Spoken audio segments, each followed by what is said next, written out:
নমস্কার বন্ধুরা, নিয়ে নিয়েছি একটা কমলা লেবু। কমলা লেবুর দারুণ স্বাদের একটা রেসিপি তোমাদের সাথে শেয়ার করব। কমলা লেবুর খোসাটা প্রথমে ছাড়িয়ে নেব।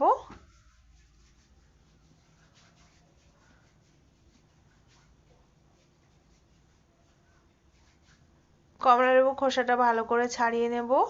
ছাড়িয়ে যে কমলা লেবুর এই যে আঁশটা আছে এটা ভালো করে পরিষ্কার করে নেব।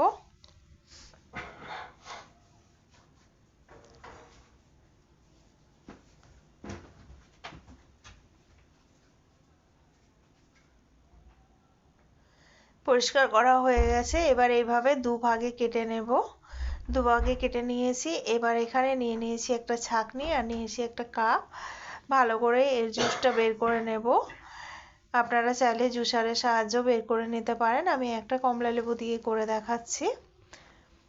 কড়াইটা বসিয়ে দিয়েছিলাম আগের থেকে, গ্যাসটা একদম সিম করে রেখেছি। এবার দিয়ে দেবো কমলা লেবুর রস।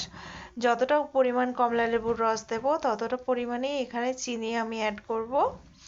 গ্যাসটা হাই ফ্লেমে রাখা যাবে না, নাহলে এটা ক্যারামেল তৈরি হয়ে যাবে। এইভাবে অনবরত নাড়তে হবে। চিনিটা প্রায় গলে গেছে, এইভাবে নেড়ে যেতে হবে।